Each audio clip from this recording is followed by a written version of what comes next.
Dad, I want to fight. I'm like, all right, lock in, buddy. Family's house burned down when I was 12. Many therapy sessions. Wake up. Just keep this going forever. Please don't stop. You know what I mean?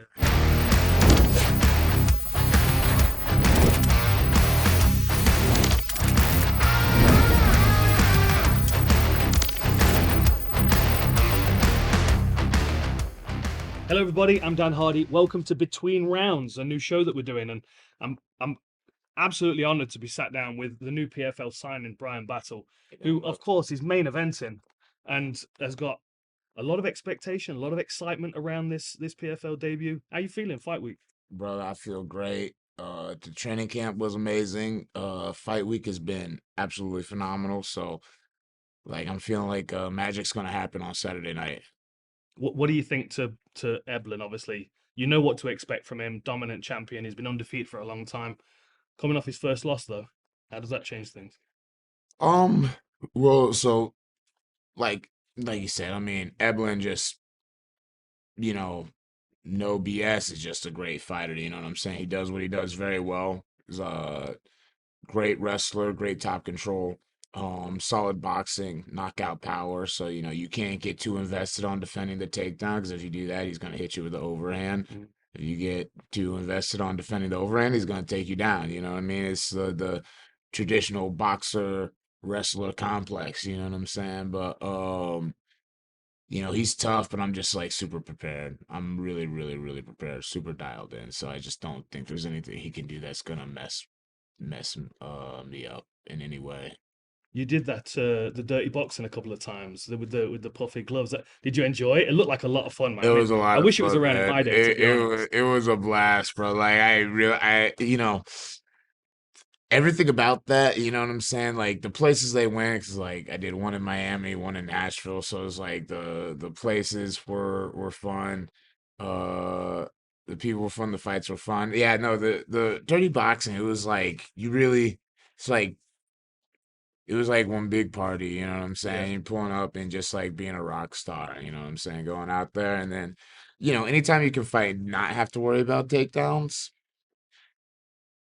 I would say it's more of a blessing than a curse for someone like me, you Mm, know what I'm saying? Because I still like to grapple, you know what I'm of course. saying? Like, I still like to have that option, but nah, dude, it was a lot of fun. It was Yeah. a ton of fun. So, talk to me about you outside the training. What do you do when you're trying to forget about MMA? Man, I can forget about MMA pretty easy. I can't lie to you. Is that right? Yeah. Well, you know, I got kids, Yeah. man. You know what Okay. I'm saying? And Are they into it? Do they watch it? Have they got a concept of what you're doing? a little bit. They're still little. They're Okay. still a little itty bitty. But you know, if they see Dada on TV, they're like, "Oh, Dada!" Like, but Is it a different motivation when you had kids? Did you were a fighter before you had children? I'm yes, sure. Yeah. yes. Well, that's why I think like life is like really circular. You know what I'm saying? What was that? True Detective season one. But right before my first really big fight to get like a life-changing contract, my son was going to be born. Like the fight was in August, my son was going to be born in October. This time, this is another really big fight, you know what I'm saying? And just like how my career's been, how my life's been, and it's like I got this fight and then I have another son being born in a couple months. Wow. So it's just like it it definitely helps you lock in, you Yeah. know, for sure. Yeah. So what? So talk to me about your children. How many have you got? Daughters, Uh, sons? 2, 3 on the way, that are currently walking, on the plan, not inside someone's belly. One boy, one girl. Okay. Yeah, yeah, And yeah. a son on the way. And a son on the way. Yes, sir. Amazing, Yeah. man. I can't imagine what that does for your motivation. I remember teammates of mine when they went from being, you know, kind of just focused on themselves to all of a sudden now they've got a family as a responsibility, and it just changes. I remember I mean, Cowboy was a big one. Ross Pearson, another Yeah. one. It was just like changes their level of motivation. How do you find the balance between you as a father and you as an athlete? Yeah, that's the tough thing. That's the tough thing because it's almost like sometimes, all right. I'm gonna help change our lives, and you just gotta miss out on certain things. You gotta miss out on time, you know what I'm saying? Like you gotta take a week away and like not see your kids. And you know, it's tough. It's just it's the way I reconcile is that when I'm training, when I'm doing MMA, I give it my all. When I'm at home with my kids, I give it my all. So it's like, it's just like when it's time to be a dad, be a dad. When it's time to be a fighter, be a fighter. You know Mm. what I mean? Because it is like, I will say once again, it is kind of, I think having kids can either, like you said, like in the case of Charles Oliveira, it can either flip your mind state and can really help you, or it can be for your career the worst thing that happens because kids are such an all-consuming thing. You're just like, I can't fathom giving up this much time away from this like my little mini me to like do this thing. So yeah, I know. It's definitely hard, but it's like one of those things. Anything that's worth doing is hard, you know what I mean? Like it's just kind of pick your heart in life, right? Yeah, that's a good way of looking at it. Pick your hard in life. Well, I mean, you chose pretty hard by choosing to be a fighter anyway. Yeah, So, yeah. what was your beginning in martial arts? When did martial arts first become a thing in your mind? Was it a movie? Was it a cartoon? Was it a person that was fighting? I'm Oh always man. interested to see that very first when the door opened. As long as I can remember, my dad was like he always watched Van Damme, Van awesome. Damme, Steven Seagal, Okay, Chuck Norris. Like I remember when I was 6, me and my dad watched Texas Walker Ranger growing up. And then as long as I can remember, I was watching Power Rangers, Dragon Ball Z, all those things. So like from as far back as I can go, I always just loved fighting. I remember I took a karate class when I was 6, and I loved that karate class so much that literally it was only the second karate class, but I was feeling sick, but I didn't want to miss karate. So I just pretended like I wasn't sick all day. So I go to karate class, and we are doing like wrist breaks, you okay, know what I'm yeah. saying? And so I'm standing right here with the kid, and I like projectile vomit. And so my parents never took me back to karate class after that. And It's good self-defense though. nah, Grace, hey, that's a hell of a way to create some space, brother. But and then it was I just like went through the rest of my life, did regular sports, and then when I was 21, it was like a bucket list thing. I was like, all right, like I watched Robbie Lawler versus Roy McDonald What a fight. 2, and I was already a big fan, but after watching that, I was like, I need to see how much of a man I am. I just got to get in there one time to see what I can do. And so then I started training, and then the rest is kind of history. Mm. See, that's interesting because like my first feeling when I watched UFC 2 was this is terrifying. Like, and it kind of made me question a part of myself. Like, can I do that? Like, I've been a martial artist since I was 6, so I've Yeah, got the skills, but do I have the do I have the minerals to be able to get in there and put yeah. myself through that? Did at any point did you doubt that you could do it? Of course, Yeah, of course. That is like, but then it's like at the same time I had this like irrational like amount of self belief that I was like almost like ashamed to like tell people about. You know what I'm saying? Like I was like I don't know why I can feel like I can do this. There's like no logical explanation. Like it's like I just started training at 21. Like I didn't, like I said, I had one karate class before then. I didn't wrestle. I didn't box. You know what I'm right. saying? And so So what were your sports then? Because you said you were doing other sports. football. Like I mean, granted, I played soccer, uh, baseball, basketball, football, but I mean, it was really basketball and football in like high school were ones I really. Football was a sport I was really really good at. Mm, But and it is funny because it's like there are certain things that like translate. Like I think where I'm strong as a fighter is like the things that I picked up doing those sports as far as like footwork and being able to generate leverage and I think conditioning's a big one. Like I've always just been like no matter how out of shape I seem to be, I'm always like in shape. Like even when I was 300 pounds, I could just jump on the track and like run forever. You know what I'm really? saying? Like cardio has always been like my tool of choice. You know what I'm saying? I've had to like add all the everything else, but Yeah, I think those things like they did translate in a way. I still wish I wrestled. That's Yeah, yeah, like yeah. everybody else who Hey, starts doing 100%. MMA. You're like, "Fuck, dude, I wish I wrestled when I Yeah. was growing up." You know what I mean? It's a lot of grinding though. I mean, like we didn't have wrestling. Yeah, It wasn't an option for me, so I was yeah, playing football and rugby. I mean, rugby's not too far off, yeah. but it was cold and wet, and you know what I mean. It's just miserable. But then I think like the grinding that would wrestlers would have to do every day at school and at college. I mean, the one thing as well. I mean, and across sports as well. You playing football and stuff. It makes you appreciate what if you want to do something, you've got to really dedicate time and energy and effort to it and sacrifice some things. But it feels different when it's fighting, doesn't it? Especially because there's not a team around you. That was always the thing that stood out to me. Team sports, I was never any good at. On that point, team sports did because I didn't play for a ton of good teams, but I was always like a good player. You know what I'm Right, yeah. saying? So you had And responsibility to carry the team a little bit. yeah, Mm. and it was like it was like so simple. It's like, why can't you just fucking do your job, bro? You know what I'm saying? And so that was always something I appreciated about fighting. I was just like, yeah, kind of like you said, it's just like, all right, well, if I lose, I don't have anyone else to blame. You know what I'm saying? If I perform well, I win. Hmm. If I perform bad, I lose. You know what I'm saying? And it's on the same token where that's a relief is also like, as you know, like extra pressure too, because you're just like, oh, well, now I can't blame anybody here. Yeah, You know what I'm saying? I can't hide behind anybody if I can come out here and lay an egg. So, but yeah, for sure. yeah. Is there a point so far in your career that you go, man, that moment just there, that feeling that I got from that fight made it worthwhile? Is there one particular time that stands out? I would. So there's like two really, really like I think when I get old and I start losing my memories, the two fights, at least that I've had up to this point, because now PFL Pittsburgh is gonna, there's a good chance that gets thrown in the mix. Mm.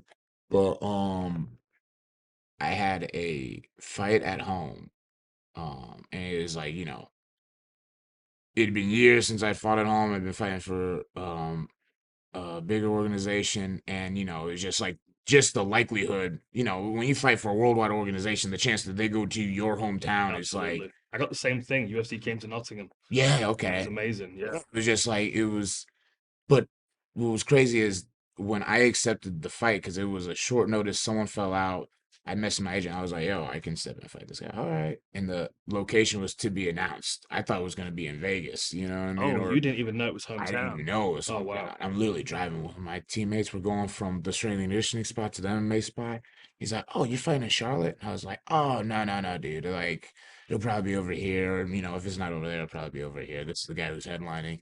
He's like, "Oh, dude." And he turned his phone around and it had like the date, and it was like, yeah, May 15th. I was like, and I started crying, like, yeah, right there. 'Cause it Yeah, was yeah. just like something I had visualized like for so long, and then like when it actually happened, boom, went out there, 15-second knockout, and it was just like it was like the roof blew off the building.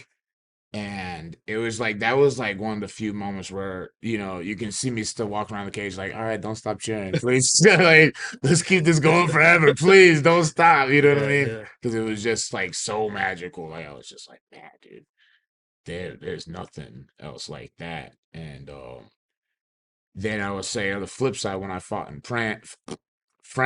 That was a great fight. Oh man, because it was the You were the total heel opposite. all the way Yeah, I through. was like, it Brilliant. I was. I love it. went from being the most loved guy in the arena to the most hated guy in the arena, and like, it's like for me, like I know some fighters don't like, it, but I'm a big energy guy. The more noise, the Good or more bad. energy, Doesn't good matter or which. bad, it Okay. doesn't matter. It doesn't matter. Like the more energy's in the air, the better I'll perform. Like if it's like crickets in there, like those of like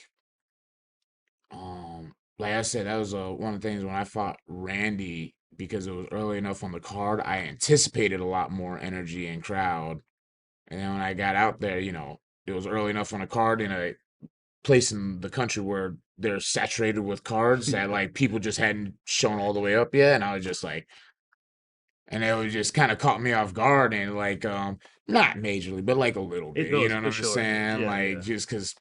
I don't know, my expectations were not met.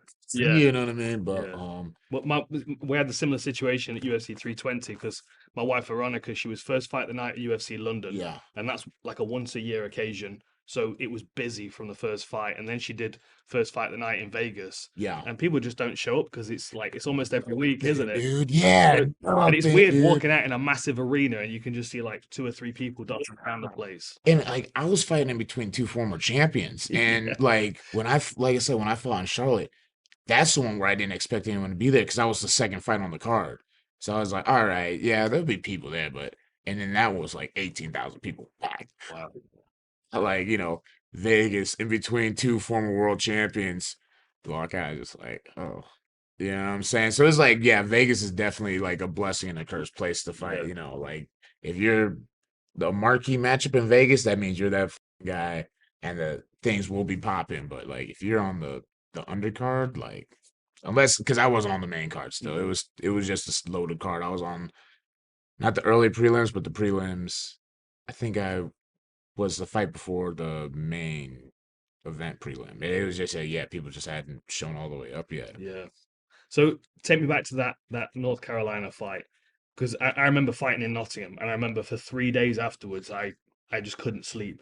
Yeah, I'm just sitting there building Lego, rewatching yeah, movies, like trying to find fatigue somewhere, and my adrenaline was. yeah. How is it after a big fight like that? Oh, dude, that's exactly how it is. Like just like like um, It's such a high, isn't it? It's no, it's difficult to like kind of. it's literally like yeah, taking like a serious drug or something Yeah. there where it's just like you just like jacked and want to just like walk around because I guess it's like you just never experienced anything else like that in life. So no, that was like I'll never forget that. People still come up to me like to this day all the time. Like, how was that? That was the craziest thing I've Awesome. seen in my life, and it's just like it's really cool. So we're ready to do it again. You know what I Mm. mean? So your introduction to martial arts was through movies, watching them with your father and stuff. So now you're a father. Has it come into your mind yet that Already you're gonna? started. Oh, you've already started. Okay. Like, So well, oh, what wait, did I you don't start with know. then? Power Shit. Rangers? Just See, it was Ninja little Turtles for me. Power Rangers. I definitely threw. I've thrown them all at him. You know what Yeah. I'm saying? Like he's still young enough where he likes Sonic. You know, that's why if you look at my little satchel bag, I got like all the Sonic characters Oh, on that's there. cool. But it's like yeah, I've had him watch Dragon Ball Z, Power Rangers, my fights, regular fights. You know what I'm saying? Like he comes to the gym with me all the time. Granted, I don't like I'm not necessarily opposed to him being a fighter, but being a fighter is such a like hard thing. If he just knows how to defend himself, that'll be cool. Hmm. But if he ever like one day is like, Dad, I want to fight, I'm like, all right, lock in, buddy. Yeah. Like, let's get to it. But Does it make you yeah, realize that what you put your family through when you were fighting? Yeah. It's an interesting thing, isn't it? Because it's like I'm now having that a bit more. Obviously, my wife's fighting, and mhm. I have a nervousness that I've never had before. But tell me what it would be like as a parent. I mean, when I've walked out in Nottingham, like I literally walked past my mum and dad, my sister, Yeah, both sets of grandparents were there. yeah. You know what I mean? And it's very difficult to kind of tune yourself into what you've got to do when you've got all of these loved ones around you that are feeling something for you. You know? No, it's like normally the week of the fight, it's hard for me to be around Mm, like family. My dad doesn't like to be around me till after I make weight for a couple reasons. One, like right now, things are going pretty smooth, but on those harder weight cuts, you get a little dehydrated, you're a little low on calories. It does not take much for you to, yeah. you know what I'm saying? And I can get pretty like sucked up too. You know what I'm saying? I've had some pretty big weight cuts before, so um, like yeah, like just like fight week mentality, like where like the viciousness and like tenacity, like the person I need to be inside the cage. I don't like to be that person around Yeah. like my family. You know what I'm saying? So that's one of my favorite things about like traveling and being in the hotel fight week because it's like okay, I can like just like peacefully slide into that mind state. Whereas um if I had someone asking me for juice at like a random time, I might have like an out of character, like, Yeah. oh, you can't have any juice right now. Yeah. You know what I'm Yeah. saying? Like, Yeah. Crunching. You're yeah, crunching too loud. yeah, You can't yeah, deal with that yeah, right yeah, now. yeah, Hey. 100, 100. You know what I'm saying? They're like, whoa, what the wrong? You know what I'm Yeah. saying? Like, my bad. I'm sorry. What do you do to pass the time during fight week? Have you got are your video games, are your music, are your books? What's your thing to kind of pass the time? Ooh, man, I like to watch stuff like, um, and it's like like I go through phases. Right now, I'm really like, just because of trading TCG, the TCG community just as a whole is just so fascinating to me. Like figuring out, like, damn, someone pay $150,000 for that card, right? You know what It's I'm crazy. saying? It Like, is. and just like watching little clips of people like losing their mind over like a rare card or opening a really expensive pack and there Yeah. not being a rare card in there, you Yeah. know, Especially when they go to the expos and they'll buy like a vintage pack for yeah, $1,000 and open it there and there's just nothing in it. yeah, It yeah, is it yeah, is wild. To be honest though, and I have one of my friends who is part of the matchmaking team, James Steers. He's a yeah, big Pokemon collector, and because of that, I get constant stuff in my feed from like Beard Dad and yeah. all this like I have seen, the guy, have you right? seen Coop Collectibles? No, I think I You ever have. seen Yeah. Coop? But No. I've seen Beer Dad. Beer Okay. Dad, he's good. Yeah, It's yeah, yeah. amazing the Yeah, community no, they've they're got. they're, they're cool. They seem like really cool guys. You know what I'm saying? I We would need to get that community around the PFL facts. cards. You know what I Facts. mean? Like, let's go, dude. Me and the boys. That's what we've done. Like, we're at Target being responsible, getting water, Of course. getting stuff to eat for the week. And then, like I said, I've been watching all this stuff. I was like, boys, I think it'd be kind of fun if we got some cards and to Got open them to. on Instagram. And we're talking about, boys, we're gonna have to get in the PFL market early, all Yeah. right? We're gonna have to start opening PFL cards and There's some doing good cards out whatnots. there. There's some really good ones. Yeah, I Yeah. think The they're gonna have Dakota a, Ditcher one. That's gonna be yeah, worth I think some soon. I think. Yeah. I think they're gonna have a Brian the Butcher battle card. We've got to have one soon, right? So We've that's got to have gotta one be soon. a high dollar card, Oh, I would It's like imagine so. I'll be looking out for it for sure. let's I'm fucking gonna go. grab one of these. I'm gonna grab one of these questions from this bowl. So Right. basically, we've got loads of people in the building, all here for PFL, and there's just loads of questions, just generic questions that they want to ask fighters. That especially what I find about the interest about these is that they're questions from people that are non-fighters. Nice. You know what I mean? So Nice. I'm gonna pick one of these. Oh, do you want to pick one? You go on, you pick one. I don't. Oh, what an honor. Let's see. Go on. Am I reading it If or you you? like, yeah, if you like. All right. My reading skills are terrible, so it's probably best that you do it. All right. What's something you've outgrown but still find yourself holding on to? Do Ooh, we flip around? So who who, sent it whose in? whose question was it? Okay, Jose for the IT department. Jose. Something that you've outgrown but still find yourself holding on to. That's a good question. That's a good Yeah. question. Yeah, that's a little contradictory. Okay. But I feel it. I feel you though. Well, I've got a ton of Lego still. I mean, that's probably my one. I've got a whole No, office full of Lego. we got shoot, dude. Like, I mean, I'm not like an actual hoarder. I got a lot of things. I just like if I like it, I just like don't want to get rid of it. Yeah, You know what I mean? something that's got sentimental value from when you were a Yeah. child, perhaps. Well, what's What were your tough is toys? my family's house burned down when I was 12. Oh wow, So we lost a lot of that stuff.